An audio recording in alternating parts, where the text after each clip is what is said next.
আপনাদের গবেষণার বিষয়গুলো কি, কি থাকে এবং সেই গবেষণা থেকে আসলে আপনারা কি পেয়েছেন? আমাদের দর্শকদের উদ্দেশ্যে একটু বলবেন।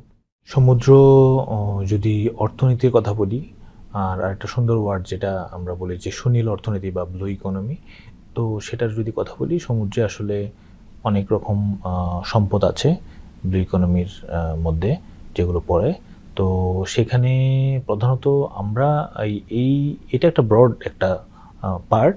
তো গবেষণায় আসলে অনেকগুলো পার্টে কাজ করে, হয়তো বা আমি একটা পার্টে কাজ করি বা অন্য এক্সপার্টরা আমাদের অন্যটাতে কাজ করে। তো সর্ব মিলে যদি সংক্ষেপে বলি, সেটা হচ্ছে যে এই যে স্যার যেমন সিউইডের বা এলজির কথা বললেন, তো সেক্ষেত্রে আমরা যদি এটাকে ব্রডলি ভাগ করি, ফিশারিজ যদি বলি সেক্টর, সেখানে যেমন যত ধরনের সামুদ্রিক মাছ আছে, মৎস্য সম্পদ আছে, সেগুলো একই সাথে আপনার সিউইড, হ্যাঁ, সে পার্টটা আছে।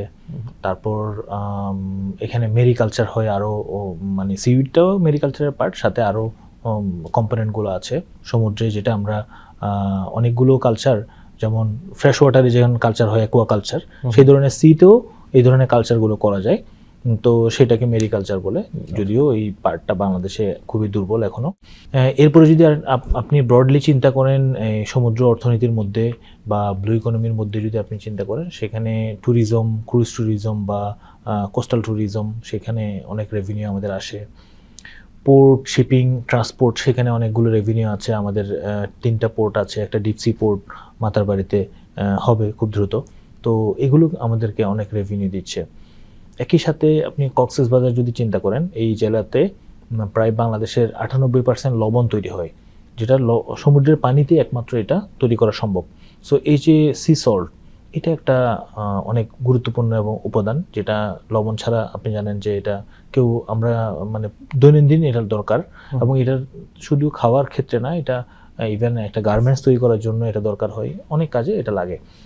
তো এইভাবে যদি আপনি চিন্তা করেন, একই সাথে সমুদ্রর এই জিনিসগুলোকে, এই ইকোসিস্টেমটাকে রক্ষা করার জন্য এখানে যে দূষণ হয়, সমুদ্র দূষণ, হ্যাঁ, তো এখানে মাইক্রোপ্লাস্টিক, এখানে হেভি মেটালস থেকে শুরু করে বিভিন্ন দূষণগুলো হচ্ছে। সো এই দূষণগুলো নিয়ে গবেষণা হয়। একই সাথে গ্লোবাল ওয়ার্মিংয়ের জন্য, জলবায়ু পরিবর্তনের জন্য যে এই সমুদ্রের পৃষ্ঠের উচ্চতা বাড়ছে, সেই কারণে বিভিন্ন ধরনের ইফেক্ট হচ্ছে আমাদের কোস্টাল এরিয়াতে। বিশেষ করে বাংলাদেশের যে কোস্টাল এরিয়াটা, এটা কিছুটা লো লাইং, নিচু জায়গা। তো এখানে সমুদ্রের পানির প্রভাব আছে জোয়ার ভাটার সাথে সাথে, এবং পৃষ্ঠের উচ্চতা বৃদ্ধির কারণেও আমরা অনেকভাবে ইফেক্টেড। তো এই পরিসরে সব কিছু নিয়ে আমাদের গবেষণা হয়, এবং সেই গবেষণাগুলো এগিয়ে যাচ্ছে। যদি সমুদ্রের সম্পদকে সঠিকভাবে আমরা আহরণ করতে পারি এবং এগুলোকে সংরক্ষণ করতে পারি দীর্ঘমেয়াদের জন্য, সাস্টেনেবল ওয়েতে, যেটাকে বলে আমরা টেকসই বলি, সেভাবে যদি আমরা করতে পারি, তাহলে অবশ্যই এটা জনগণের কাজে লাগবে এবং দেশের অর্থনীতিতে এটা কন্ট্রিবিউট করবে। আচ্ছা, এই আহরণের যে বিষয়টা বলছেন, আমরা তো বহুবিধ সম্পদের কথা আপনি বললেন, তো আহরণটা কি একই সাথে চলছে নাকি এটার গতি অত্যন্ত মন্থর গতিতে আগাচ্ছে? আপনার কি মনে হয়? আহরণের যে বিষয়টা আছে, সেটা হচ্ছে যে মূলত সমুদ্র, মানে ল্যান্ডের পার্টে যে কোনো কিছু আহরণ করা সহজ, কারণ সেখানে আমরা ইজিলি হেঁটেও যেতে পারছি, ভিকেল দিয়ে আমরা যেতে পারছি। তো সমুদ্রের যে এরিয়াটা আছে, 1,18,000 স্কোয়ার কিলোমিটার যে এরিয়াটা আছে আমাদের, সেটা কাইন্ড অফ ল্যান্ডের কাছাকাছি, একটু কম। তো ওখানে চাইলেই যাওয়া যায় না।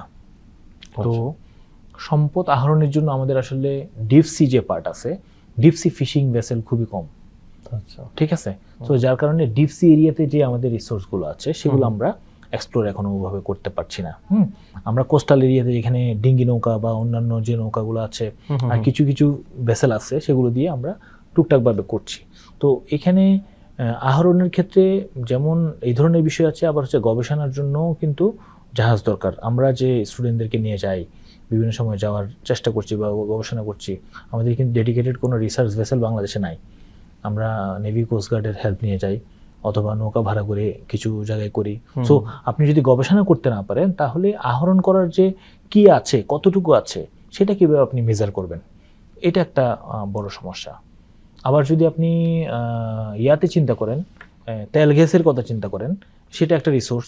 যদিও এটাকে আমি নিজে ব্যক্তিগতভাবে ব্লু ইকোনমি বলতে চাই না, এটা কাইন্ড অফ ব্রাউন ইকোনমি, কারণ তেল গ্যাস সবসময় পরিবেশের বিপরীতে চলে, বাট এটা হয়তো বা সবার দরকার। তো যেমন রিনিউয়েবল এনার্জিকে আমরা ব্লু ইকোনমি বলতে পারি। তো সেক্ষেত্রে ওই হাইড্রোকার্বন রিসোর্সটাও একটা দেশের জন্য যখন দরকার হচ্ছে, বাট আমরা এখনো পর্যন্ত ওইটা কতটুকু আছে সেটা মেজার করতে পারিনি, কারণ আমাদের ওই ধরনের টেকনোলজি এখনো নাই। সো এই জায়গায় টেকনোলজিতে আমাদেরকে অনেক ইনভেস্ট করতে হবে, গভর্নমেন্ট, প্রাইভেট বা বৈদেশিক ইনভেস্টমেন্ট দরকার আছে। তো সেগুলো হলে আমরা আহরণটা করতে পারবো। তবে আহরণ চলমান আছে, যতটুকু ক্যাপাবিলিটি সেটুকুতে চলমান আছে, বাট ব্রড স্কেল আহরণটা আমরা করার জন্য যে ইনভেস্টমেন্ট দরকার সেটা আমাদের নাই।